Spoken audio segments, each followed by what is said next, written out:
Turn our focus now to Detroit and a very important school board election. Since the creation of a new Detroit school district this summer, the elected school board will have decision-making power over academics and the superintendent for the first time in years. There will still be financial oversight, but the job is a pivotal one. And with 63 candidates running for 7 spots, voters have a big decision.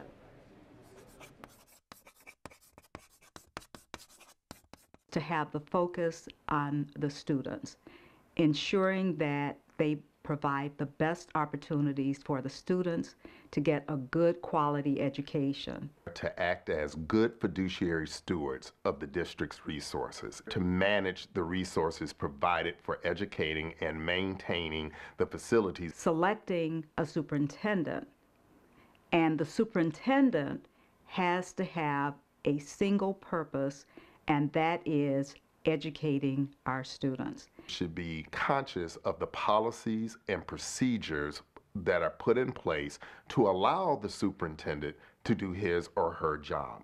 Provide oversight and make sure that there are the right programs, the right kind of facilities, the environment. The school board has the final say in all of the decisions made in the district. We need people from all walks. It could be a parent. It could be an educator. We could have a diverse group of people. It should be people who have already done quite a bit in their lives, in my opinion, and are willing to give back from what they've learned and from what they have. Look at what they have done to help kids, to help students, to help people in our community. People who have a passion, who have a drive, who have the strength to stand against those who will come against the children through contracts and agenda motivations, and ensure that not only are we working with the resources that we have, but are willing to develop relationships. Board members should look at every possible way to ensure a good learning environment by supporting the superintendent, by supporting programs for the students, and obviously ensuring that the parents feel welcome. Who are team players, who are willing to follow the laws of the states and the municipalities.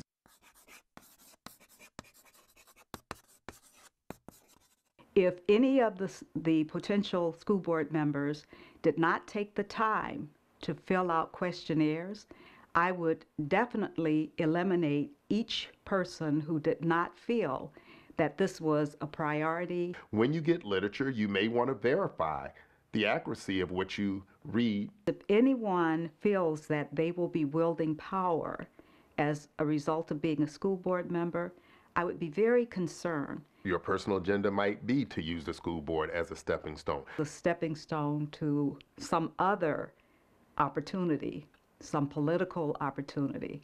And just because you've heard their name does not mean that that is the person you should give your vote to. Don't give it away. Okay, joining me now is Sheila Cockrell. She is head of Citizen Detroit, an initiative out of Wayne State University to educate residents on the candidates and the need for a quality school board. Sheila, welcome to MiWeek. Pleasure to be here. Yeah, so you've spent a lot of time trying to get information about these candidates, trying to get these candidates in touch with residents who are going to be voting for them. I have said a couple times that I'm impressed by the overall quality of the people who are running. We have 63 candidates. I would say somewhere between 20, 25 of them are really, really high quality hopefuls. I think that's different for a Detroit school board election. Oftentimes we're dealing with a different kind of caliber of candidate. I'm wondering what your impression has been. Absolutely. I mean, what we saw at Citizen Detroit was a range of really thoughtful people who were thinking first of children and of education, and really wanting to understand the role of a school board in terms of setting policy and not about awarding contracts or shifts in power. I think there's a real opportunity here. There's a ton of really good candidates who are really serious about the educational crisis in the city and educating children in Detroit. Yeah, and there's a broad spectrum of among that quality, right? You got some folks who are union folks, you've got some folks who are community folks, you got some folks who are just parents or educators.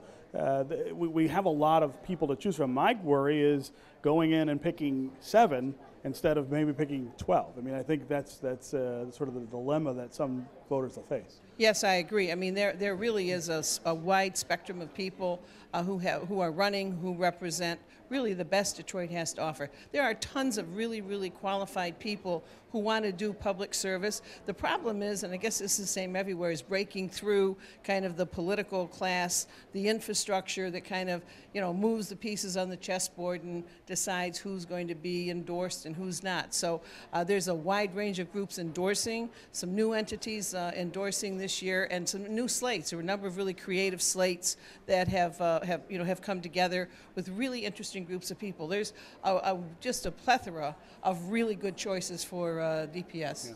Yeah. So I've heard from a lot of folks who say, we already have a school board. They were elected by the people in Detroit. They're being replaced by this new board because of the legislation. But why shouldn't we first consider them as people who should sit on this board? Those are the people Detroiters have chosen.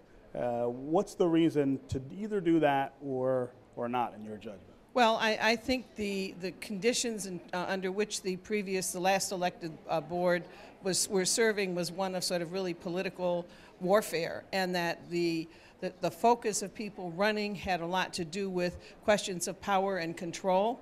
I don't think that really serves in the long term, hasn't historically served Detroit students well. I don't think it would continue to. So, I mean, I really think the focus should be on new blood, next generation, new leadership. There's there's phenomenal young people, some 30, people in their late 20s, early 30s, folks who are retirees. There's a wide spectrum of folks who represent new blood for the city. Yeah. As I said, you've had some forums with candidates and voters. What are the things that you're hearing from people in the city who are making this choice about what they expect or what they're looking for in board candidates? Well, first of all, I mean, we did a kind of speed dating, and the Free Press was one of our partners in this. We really have gotten wonderful feedback, interestingly enough, both from candidates and residents. Residents love the fact that they could have a policy conversation. You don't have somebody standing up and saying, if you elect me, I'm going to, every kid's going to graduate from high school like in 6 months. Whether they're just wild promises, you could actually have a substantive conversation. Candidates liked it because they felt that it was fair, that there was no agenda, that there was no group behind it pushing one group or another group. People really found it to be a really good experience. So what we heard from people a lot was people wanted to understand how candidates saw their role as on the school board as opposed to running the school system. That's a real issue. That's one of the issues we have with school boards around the state, frankly, is they don't really understand sometimes what their role is. What did residents say about the continued state oversight, which is also an issue here in Detroit, the fact that Detroiters don't have the same control over their schools that voters in other districts have? Was that a major concern? There was certainly the sort of the overall message was emergency management didn't work, it failed, get rid of it. On the question of financial oversight, there seemed to be sort of a mixed message. It seems to be working for the city, with the city of Detroit's relationship with the Financial Review Commission. So I think there's some people who believe that it's probably a good idea in this period of transition, but ultimately the goal should be in any circumstance that a city be fully autonomous and independent in the exercise of its local power. All right. Sheila Cockrell of Citizen Detroit, thanks for being here on MiWeek. My pleasure.